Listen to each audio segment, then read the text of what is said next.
All right, I am here with Orla Comerford, who is the winner of the 100-meter mixed class para-athletics competition. Orla, tell me about the competition today. How did it feel? Yeah, good. Look, I came in feeling really good, feeling really strong and very confident and really very excited to be here. The Pre is something special and it's a real honour to be invited and to be part of such a strong field as well. But unfortunately, performance just wasn't really there for me today.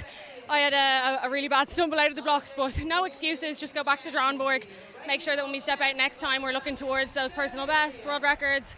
But look, World Championships, end of the season for us is still another couple of months away, so we have time to work. I'm only disappointed I didn't put the best foot forward on such a momentous stage, but still very honoured and privileged to take the win and to be here. So, in the press conference, we got to hear a little bit about your background and all of the very exciting. I mean, you talked a lot about how art inspires you and how that is a component of how you bring your best self to both elements, to both art and to athletics. Could you share a little bit more with people who might not have had the chance to tune into the press conference about how you bring each element to the other element? Yeah, look, I think one definitely informs the other. I think people think they're very separate things, but for me, my creativity is a way that I express myself on the track. It's a way that I find creative solutions around challenges at the track, especially being visually impaired. Like, how can I think outside the box? How can I do things differently than other people? And I suppose that all ties back to how you make good art, is how do you go outside the box? How do you do something someone hasn't done before? How do you do something that inspires you? And so I think they're very important kind of ebb and flow of my life.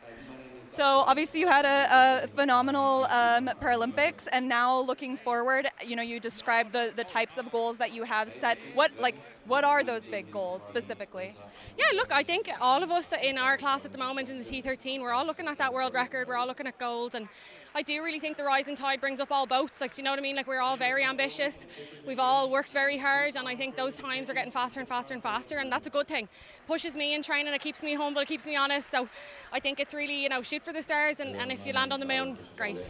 So what do you think needs to kind of be refined and tweaked after today's performance? What are you going to take with you in these next couple months of training before championships to be able to refine the craft and maybe tackle some of those big goals? Yeah, look, I think patience has to be one of them. It's a very long season this year, and I think as athletes we always want more, and we want it now, and we want the rewards, and we want the results and the accolades, and I think patience and being present in what we do is really important. So that for me is going to be a key focus in getting the work done, So even if not the day that you perhaps had envisioned, what was it still like to come out here today at the 50th edition of the Pre-Classic and to be able to perform on this stage?